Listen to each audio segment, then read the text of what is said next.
Hey there. Welcome to The Climate Cycle, a podcast focused on Canada's climate tech ecosystem.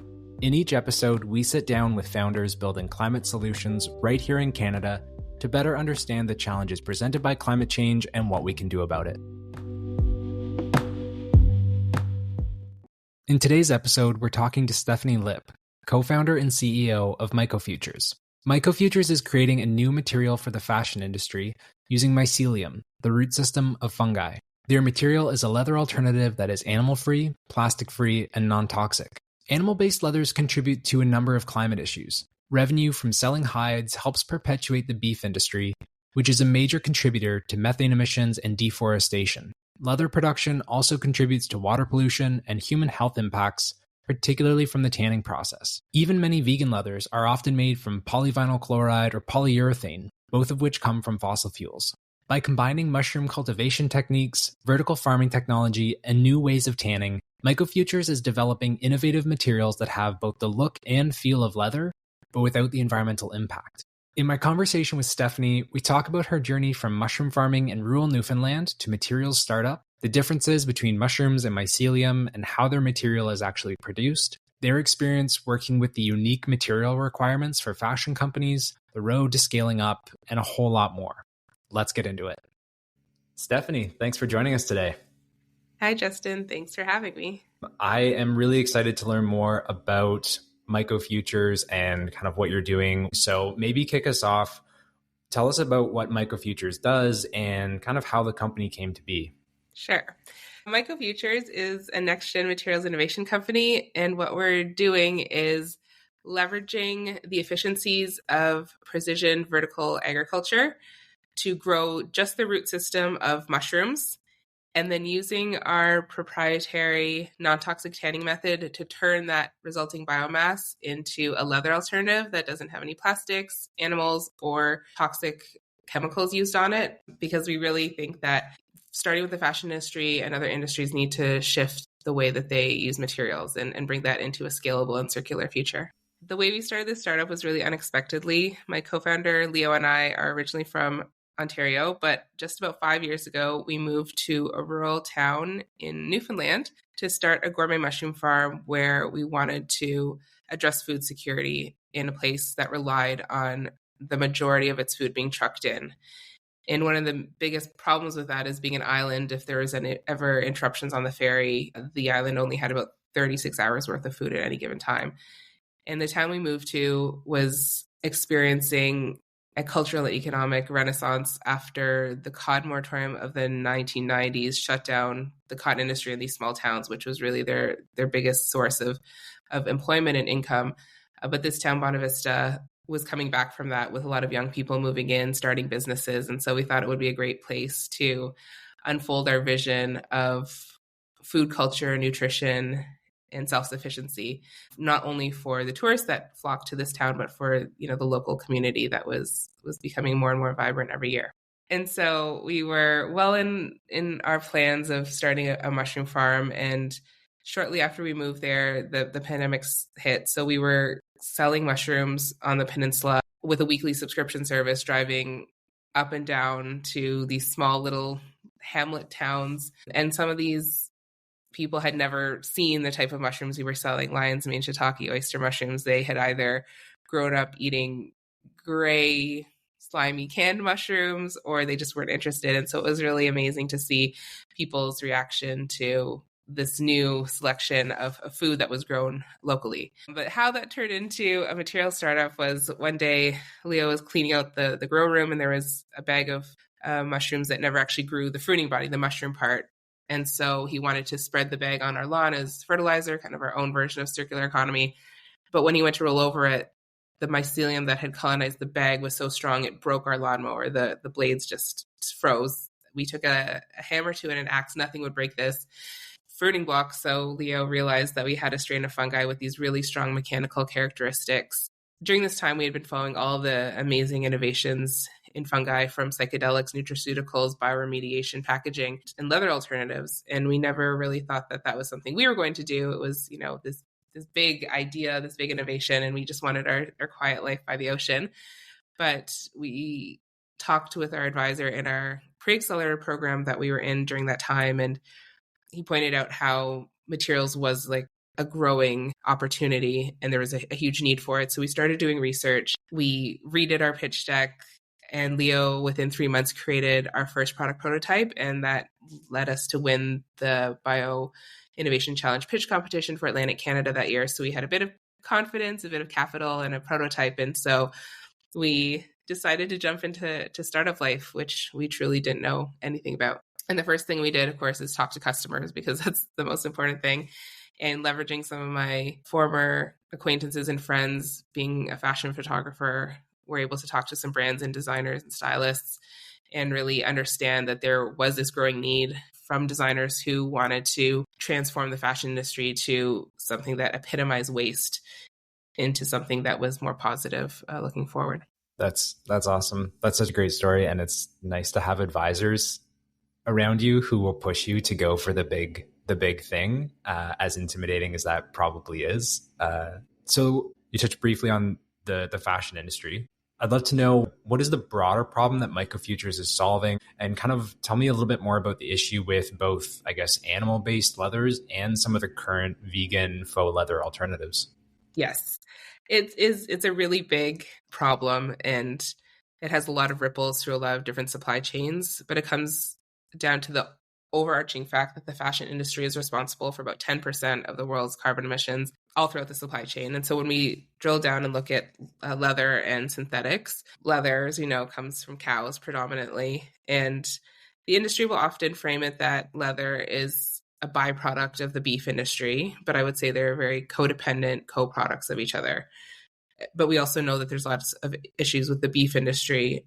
So I'll just, go off a little bit of the list, but there's the cruelty and animal welfare aspect of mass farming. And from our time in Newfoundland, we did see how it is possible to have ethical beef grown very locally, but that's just not possible on a mass scale. Like when you have a town of 4,000 people, you can have a herd in the local pasture and you could know the farmer, you can know the butcher and be part of this local economy. But on a mass scale and an urban scale, you just can't do this. So that animal welfare is a major issue. Also, with changes in the world economy, more and more people can afford beef. So that's driving up the demand. That's requiring more space for beef to roam. And that's responsible for a massive amount of clear cutting, especially in the Amazon and Brazil, where a lot of this beef farming is happening.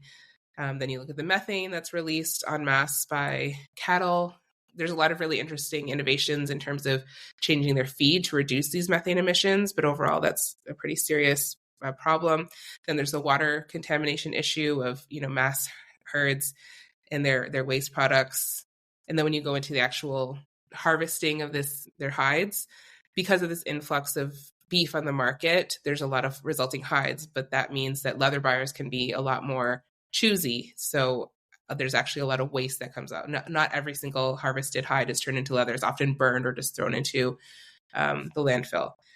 So it seems like it's problem after problem compounding, but that's the reality of it. And then when you look at the chemicals that are used in the tanning process, it's horrific. And then there's human element to that of the people who get paid nothing for 10, 12-hour days being exposed to this over a lifetime. So it's pretty devastating to look at that process. And then when you look at the synthetics, that was kind of a miracle that was created in the mid-century, that we don't have to use animals, we can create it quickly. But we definitely don't have to go too deeply into the issues with fossil fuel-based materials. And I mean, there is a place and a need for plastics and synthetics, but at the rate that the fashion industry consumes these materials, that's definitely not the place where it's a need. And so, polyvinyl chloride is really terrible. It's mostly women of color in non-Western countries using this. And there's very little research done in general in women's health, but especially not women of color that are in these factories. So we don't really know what are going to be the long-term and generational effects of the people that work with these materials and for us who wear them on a daily basis. So that's kind of the overarching issues that we're trying to address by creating material that doesn't have animals, that doesn't have plastics, and doesn't use toxic chemicals. Gotcha. Yeah. It really is a multi-layered problem where you have some of the problems from the livestock industry, you have problems from the fashion industry, from fossil fuels, like all of those three kind of come together with leather specifically to create these materials. It's pretty mind-boggling to think about that. Maybe just circling back a little bit, So you have a background in like the fashion industry and fashion photography.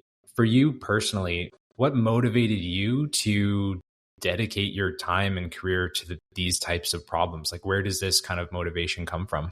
Just like the problem is an intersectional one, I think my desire to commit my time, effort, passion to doing this is also, an intersectional one where I truly became obsessed with the potential for mushrooms.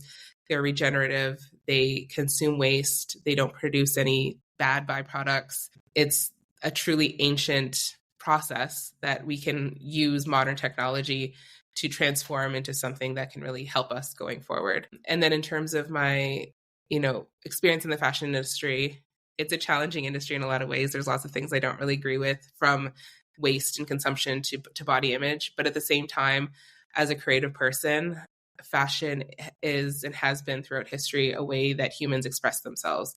It's a sign of the times, it's a sign of technology, it's signs of happiness and sadness. And so I think it's impossible to expect people to not use fashion as a way to express ourselves and to be the cultural barometer and the record of humanity at any given time. So for me to know that that's not going away and it shouldn't go away, I wanted to be part of the solution to make it more viable and more future proof, that we can continue to be creative and express ourselves, adorn ourselves, and just the very basic need of not running around naked, but that we have to change how we're doing that. And then the third part of that is just general impact. I think I've always, been the cause person speaking up for things that need to change. And this was my chance to use my skills to be part of that pie. So we think of, the climate crisis and climate solutions as a pie with all these little slices. And so everyone needs to take, what they're good at and what they're passionate about and choose it and commit to it, because not one thing is going to reverse the trajectory of climate change. We need all these technologies and solutions working together, and physical solutions, because the climate crisis is a physical problem. We can't solve it just with SaaS and just with AI, even though the venture capital scene might make it seem like that's how it's going to be solved. So this intersection of making an impact, doing good, using our love of fungi, and using my passion for creativity and expression, this has been the perfect outlet to do that. Yeah, that's incredible. I like what you said there too about the slices of the pies. And I think theoretically you could say, okay, everyone is going to work on clean energy because that's where there's all this impact. But you still need to transform every other single industry that's out there. Like, it all has this cumulative impact. There's no slice that's too small to be worked on. Absolutely. I super agree with that. And even when I talk about how individuals themselves can make an impact in climate, not everyone has to become vegan. Not everyone has to have a completely waste-free existence. But if, you can start with 1% of your activities are more thoughtful and mindful, turn that to 5%, 10%. That cumulative effort will make a much bigger impact than just a small group of people going all in, because it's just not sustainable and it's also not equitable. Not everyone can afford to make these big changes that reduce waste or reduce energy consumption. Yeah, absolutely. One other thing that you mentioned there I think is worth highlighting is just this idea that the fashion industry and fashion and adornment and all of that isn't something that we need to totally give up, but it does need to be kind of transformed into this new system, more equitable, more sustainable, all of that. And I think sometimes the sacrifice narrative becomes really strong. You should buy less clothes, and some of that has a place, but also some of this stuff has cultural value for us as humans, and it's not something that we necessarily need to. Everyone should own one t-shirt and one pair of pants, and that's it. Exactly. It's just not going to happen, unfortunately. Yeah. Cool. So I'd love to dive more into the materials side and kind of how the technology works. So you mentioned there's kind of this combination of vertical farming and traditional mushroom cultivation. Could you talk to me a little bit about what does this look like? How does the technology work? As someone whose picture of mushroom farming is like mushrooms on the forest floor, which is probably not what's happening. Like, what does that really look like in practice? Of course. One of the things I'll start with is just to clarify some of the terminology, because I, at the very basic level, will say mushroom leather, but that's not technically correct. Briefly, the life cycle of fungi is you have these spores that are, come from a mushroom, but they're floating around and two of them meet. And scientists say that there's hundreds of genders in fungi spores. So it's not a binary two spores get together. There's lots of different combinations that can happen, but they join up, they find, let's say in nature, we'll describe this first, they find a spot on the forest floor with, a rotting tree, and they're like, oh, this is a perfect place for us to grow. And so they'll find this, start consuming the food source, and that's when the hyphae will start to form. So these little reaching arms, I guess you could say, that are microscopic at the very beginning, and those hyphae turn into a mycelial network. So mycelium is essentially the root system of fungi that in nature spreads out, under a forest floor. They're the reason we have crops with, the fungi growing beneath that, and they are really connectors. As, the main part of the fungal organism, they're so incredibly intelligent. They're able to make connections between other trees and plants and exchange nutrients. And that's what makes up a mycorrhizal symbiotic relationship between trees and forests. And I can go on about that, but it's really fascinating that something that is so incredibly overlooked, something that's so ancient, plays such a pivotal role in basically all the life we see around us. And so from that mycelium, eventually it'll start growing a fruiting body, and that's what we call a mushroom. So it'll come to the surface of the forest floor, and a big rain will come. It'll get the breath of oxygen from breaking through the surface, and that's where we get the mushroom. So what we're doing is taking the concept of growing that mycelium in a vertical farm setting by feeding it. And so what our fungi eats is materials that have lignin and cellulose, and that's most easily found in wood. So we take wood sawdust, which is a byproduct from the forestry industry. We can also take agricultural feedstocks that have lignin and cellulose. We put it into a container. We sterilize it because there can't be any competing microorganisms or bacteria that will overtake. We introduce a little portion of mycelium that's been grown in a test tube, and then we put it in conditions that make it want to grow. So we control the light, temperature, airflow, and humidity. The mycelium will go to work. It'll start eating the mycelium. And as long as the environment is good and as long as there's a food source, it'll grow and grow and grow. And so once it reaches the desired density of what we call the biomass of the mycelium, it gets separated and harvested from the substrate. And that's really the biggest differentiator between our soft materials and a packaging. A packaging material would be what we'd call a composite, where the substrate food source stays with the final product, whereas we remove the biomass from the food source. And then that's when the second part of our technology comes in, finding chemicals that aren't harmful, that mimic the process of the tanning process. And so what we need to do is turn this delicate, intertwined labyrinth of mycelium into something that's flexible but strong and has a consistency. So that's what we've developed, is this process. And then at the end of it, we dry it, we heat it. We need to kill the mycelium. It's not a living material, it's inert. And then it gets dried. And a little bit further in R&D, we'll look at dyeing using microbial-based dyes, which I think in your previous podcast, you interviewed our friend Roya doing that kind of work. So it's really cool that we can incorporate biomimicry and nature-based solutions throughout the process. That's awesome. Yeah, thanks for breaking that down. I was reading too, there's some selection involved, right? Because there's a lot of different strains within different fungi. What does that part of the process look like? Do you have kind of a stock of the right strain that you just can use, or is it kind of, are you doing a lot of fine tuning as you go along and producing the materials?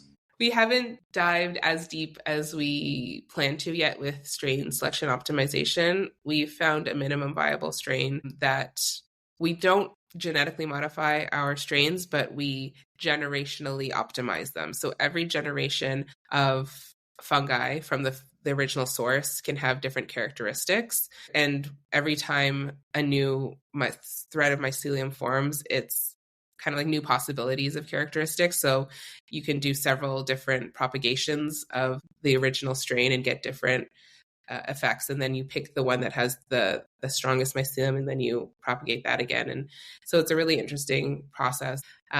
Just in the Petri dishes and the test tubes, you can see these physical characteristics to a certain degree. And then at the very beginning, we had several strains of fungi we were growing already. So we looked at those. And as we move forward, we will definitely continue to use what we know about looking for these characteristics to find additional strains. And there's also really cool labs that do that work for you as well, where they can accelerate the growth and look for these different traits as well. So there's a really whole wide world there, like really just starting at the strain level. But it's really interesting to know that just in general and in mycology, we haven't scratched the surface on all the strains and understanding of what fungi is or what it can do. Yeah, that's so interesting. There's a lot of untapped potential there. That's really cool. This may be hard to quantify, but how far along is the technology today? Is it kind of lab scale, proof of concept, pilot? So to date, our technology is in the mid to late stages of R&D. We've bootstrapped everything to this point, which has given us a lot of freedom to make a lot of mistakes and learn very experientially, which has been beneficial. And we're working to go from that very bootstrapped lab setting to our room scale stage, which we're calling room scale because we have a place at the University of Toronto, brand new spin up lab. So we have a more polished professional lab environment to work in, plus an actual growth chamber from their growing department, which is just a room which has been souped up to have a panel on the wall that controls all the things we need to look at. And so it's literally a room, and then we're able to do A/B testing on different substrates in combinations of light and environmental controls, which will be great. And that will really allow us to ramp up our production to about 100 square meters per month, where we're aiming to get to. And that will allow us to give our early adopter customers samples so that they can test it out, give their feedback, start to do that mechanical testing in a lab, because brands expect a printout of tensile strength, elasticity, different types of abrasion, benchmark that and then improve it over time, as well as getting data on life cycle and carbon impact, because the other big piece to this is data and data transparency. Greenwashing is a really hot topic. It's really devastating to small brands and the process of adoption. So we want to make that as easy for our customers as possible to really understand what the positive impact of adopting our materials will be on their overall, carbon footprint. Scope 2 and 3 footprint is really hard to control a lot of the times, and people make a lot of assumptions. So we just want to be there with the data to show that this is an improvement over the status quo. And so this, what we're calling there's a lot of definitions out there right now, but we're calling this our pre-seed stage, which is finishing our R&D, optimizing our processes, getting customer feedback, and then really getting those early purchase orders, expanding our pipeline to set us up for our seed stage, which we look at as our pilot, and ramping up production even more. Incredible. And so a lot of that life cycle work that will be unlocked with the lab space at the U of T? Yes. Yeah. It's really instrumental into getting the data, and also our main goal is consistent, predictable, repeatable outcomes so that we know that we can continue to make our minimum viable product, our material. And then once we have that, we can start, pulling levers to adjust outcomes. Right now, we're able to make a very soft and pliable material, but also something that's more stiff and structured. And both of those have uses for our different end uses for our customers, but we want to make sure that we can do it repeatably and with a low failure rate. And that will really help to do it in that precise environment. Gotcha. Yeah, I would imagine with fashion and producing materials, it needs to be very predictable what you're getting to produce. What do some of those early adopters look like? Are there typical industries that you're focusing on or that seem really excited about this, and what's resonating with them? Yeah, our early adopters are awesome to work with. It's the best part about dealing with these smaller, like artisan to medium-sized companies, is that they've already started to adopt new materials at great risk to themselves and their own small businesses. Sometimes it's really great to see the agility and flexibility of small companies, because they just take risks where we're seeing larger companies don't. But the other benefit of that is that they've tried our, indirect competitors' materials. They've told us their pain points, told us their horror stories of adopting new materials. And so we can really come in and address those from the start, hopefully without too many, nightmare stories. For example, one of our customers had tried a new material and was working in a very, very boutique factory in New York City. So you can imagine the cost to have that kind of labor. And so one day it was all cutting and gluing and clamping, and the next day they were going to come in, remove the clamps and sew it. But the next day, after spending a whole day of labor to do this first part, they removed the clamps and all the seams came undone because the adhesive didn't work with their material like they thought it was going to, like they had tested. So that, made my stomach drop to think like we never want to be responsible for a small business owner losing a day's worth of labor. But this particular business owner is just so passionate about materials. And so they will, they'll still go back and try again. And I think that's really wonderful. And that will help us get the feedback that we need to bring on other brands that aren't so patient or so willing to be the guinea pigs to do that. But, we've had the privilege of talking to very small brands. We've talked to really massive international famous brands. And what does resonate for them is how scrappy and bootstrapped we've done this, where, we really haven't done this with a lot of money. And then for them, sharing in our vision of how we can accelerate this once we do bring on more capital. And also, again, our passion for supporting small business owners and creative people who want to make beautiful things but do it better. And I think it's just those conversations are always really exciting. That's awesome. Shout out to the small business owners. They're already putting themselves out there to build out the business, and then taking risks on new materials and new processes and all of that is just, it's incredible. It's interesting too, the contrast between some larger brands that are maybe a bit more risk averse, and, it makes sense. They have large commitments, brand and all of that. But I was just find that interesting, the different levels of agility and risk appetite. Yeah, it's really interesting to learn more and more how these big companies operate in terms of just purchasing and design timelines could be years in the making, and the vast amount of material they actually need to purchase to do a typical style run, how many different decision makers there are, how, different components could be made in different factories and then brought together and assembled somewhere else. It's a really, really vast industry for sure. Yeah. So other than the difference between mushroom and mycelium and some of that, are there things that people tend to get wrong about this space, or kind of common misconceptions that you've run into, whether it's with pilot customers or investors or other people in the ecosystem? Yes, I think, once I've explained to people that we're not actually growing mushrooms and pulping them and turning them into a material, biggest misconception, I think, is that it's just going to be too expensive to scale. And I mean that there has been some evidence of that, or some demonstrations of that with, some indirect competitors. But seeing how much we've done with so little makes me confident that there is a way to sustainably grow this and it's not 10 years, it's not 15 years. There are some technologies that are just that complicated. But I think continuing on the path that we are on to de-risk, to get feedback, to make a product that people really want to use, and not just use once for a capsule collection for, a Vogue article, but to purchase season after season with a great sell-through rate to their customers, is a very viable business. And one of our missions, other than, using fungi and being in the fashion industry, is we really want to prove out the viability of the circular bioeconomy, that you can have great returns and you can make great business out of caring about the planet, caring about people, and then putting that into a great business model that makes money. So I think that's sometimes hard to, or that's been sometimes a challenge to really convince people that just because we too care about these things, that it doesn't mean we don't also want to make profit. And that because profit isn't just for me to become, a famous Forbes 500 list founder, it's because we'll have employees and they need to make good money and they need to have benefits. And, there needs to be other ways that we support the industry, philanthropically. So I think that that's, part of being successful is paying it forward and making an impact with the money that you make out of your business. Love that. This segues really nicely. I would love to hear more about your experience building a climate tech and materials company in Canada. And we can start with the good, but I'd also love to hear, what you think needs to change or could be better in the ecosystem. That is a big question.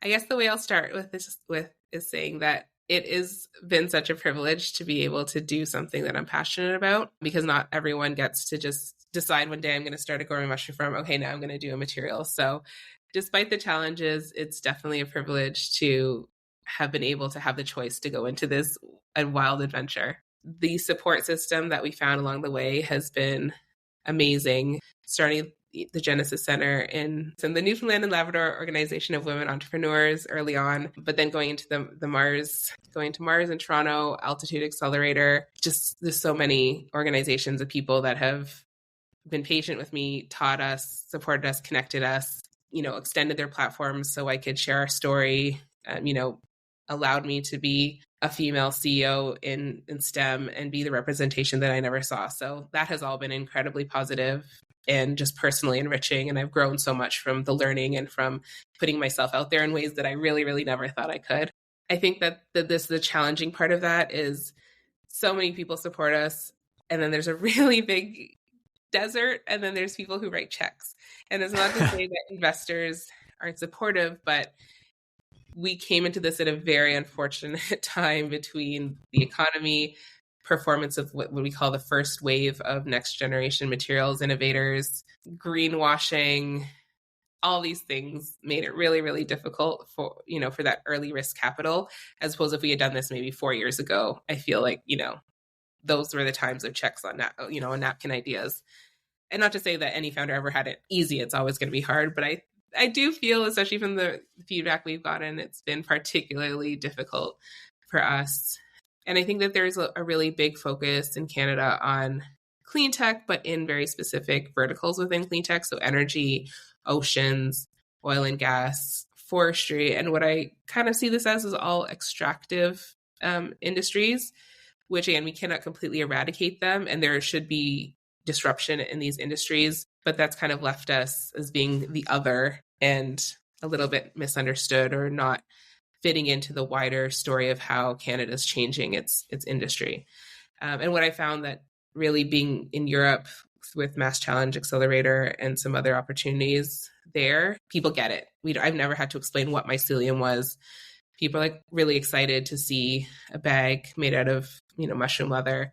And there's a lot of funding on the angel to VC, but also country level and then European Union level. So there's just so many opportunities to get really large amounts of money at a very, very early stage. And I think that's a huge gap here in Canada. And another problem I've had is great opportunities to speak to lots and lots of investors. And I mean, we're very easily screened out given our very particular vertical.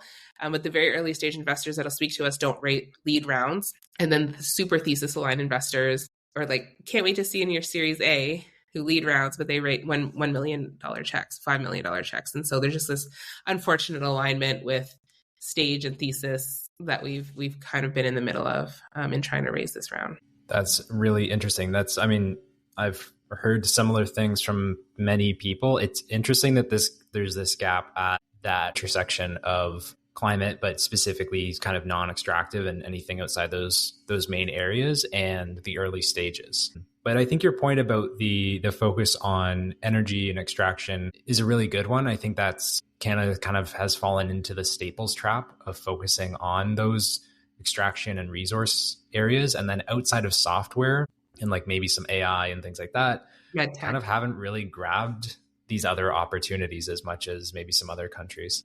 I agree. There's definitely a desire and a messaging that Canada should be a hotbed for innovation and a leading nation. And there's certainly the capacity and the potential for that. But I don't think that I'm in any way special, that I've bootstrapped a company, have a hard problem I'm tackling, but have also not had a salary for 2 years and have trouble getting grants because there's you have to pay up front and then you get the grant with a reimbursement. And that's just not possible for a lot of capital strapped companies. So that's just the hard part, knowing that, in this case, I'd love to be special where I'm the only one experiencing this, but I know there's lots of other startups that are struggling. It would be, if I just went on EI, I'd make more money and I'd have a better, more comfortable existence. But I don't want to take that, I don't want to take the easy way. I don't want an easy existence. I just want to be able to, work and have the resources to do that.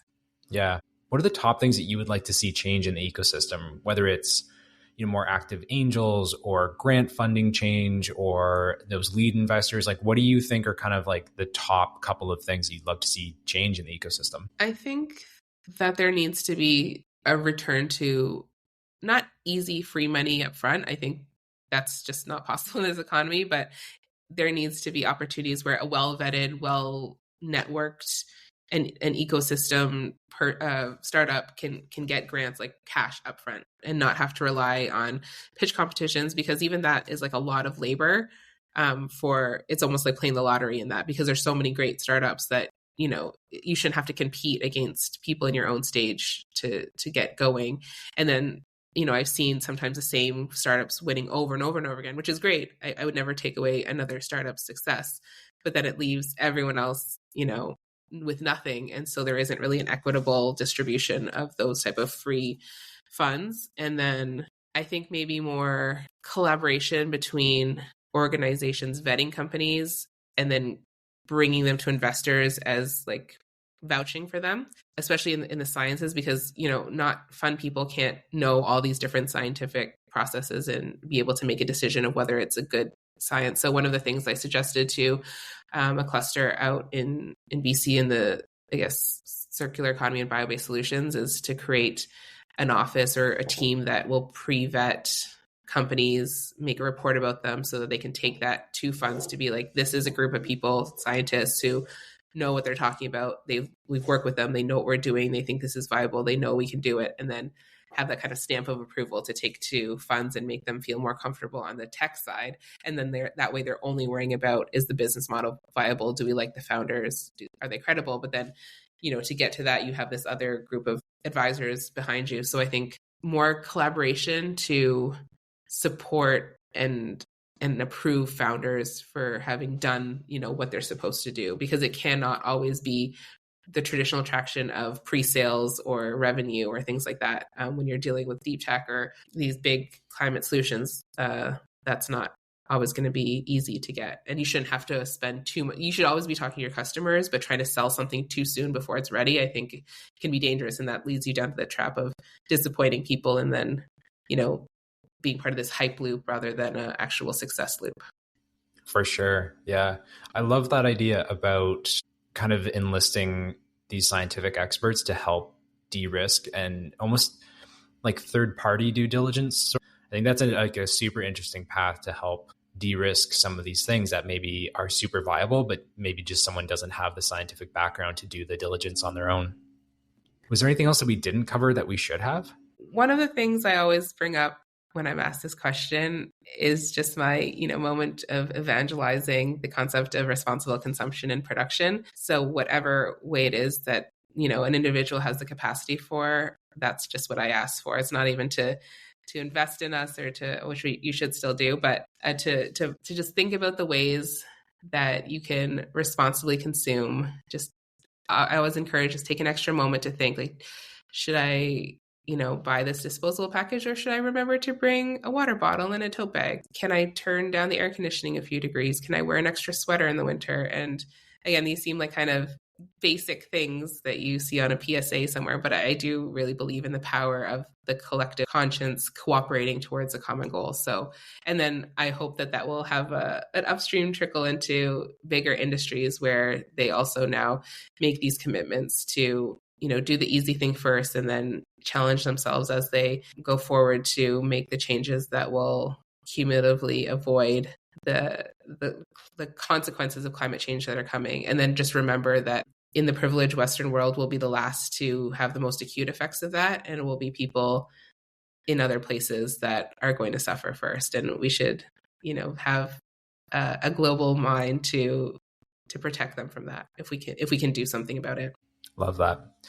What a great place to end off there. But just before we wrap up, I want to hit you with a couple of rapid fire questions. So don't need to give too much thought. First thing that comes to mind, but number one is, what advice would you give someone who's looking to make the switch into climate, either as a founder or just someone who wants to make this their full-time career?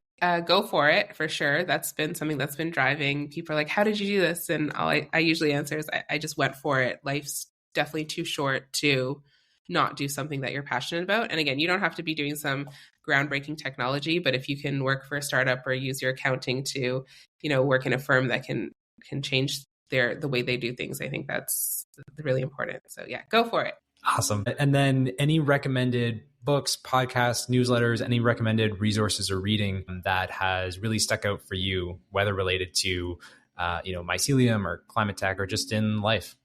Yes. Well, I will share my favorite mushroom books because I think they can be really, anyone can enjoy them. So the first one I would say is Entangled Life by Merlin Sheldrake. It's a really fun read. There's a huge part about lichen, and at first, Leo and I thought lichen was really boring, but once we read this, it really changed our opinion. It's a really beautiful symbiotic relationship. And then I would say after that is Mycophilia by Eugenia Bone. It's kind of hard to get your hands on, so maybe it's like a library find or a digital copy, but very beautiful book as well. And for the hardcore aspiring mycologists, there's Radical Mycology by Peter McCoy, and it's a very thick book.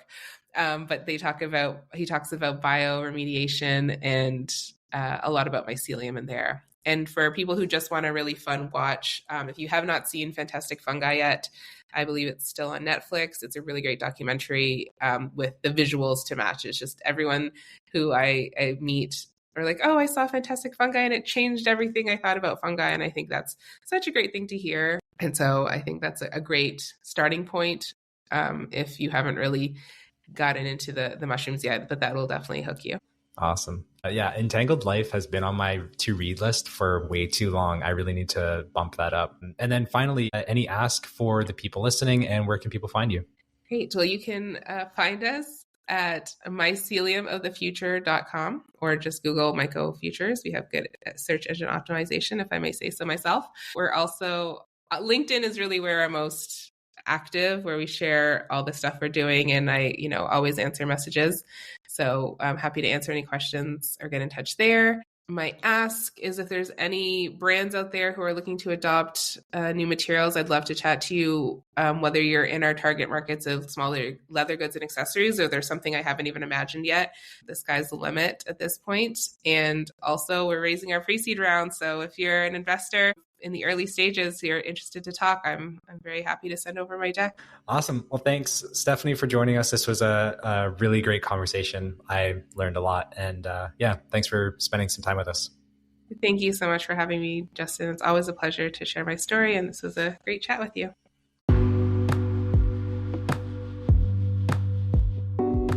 Thanks for joining us. If you enjoyed today's episode, leave a rating and a review on Spotify or Apple Podcasts. It would mean a lot and helps grow the show. To stay in the loop on Canadian climate tech news, recent fundraising, job postings, events, and more, subscribe to the Climate Tech Canada newsletter on our website.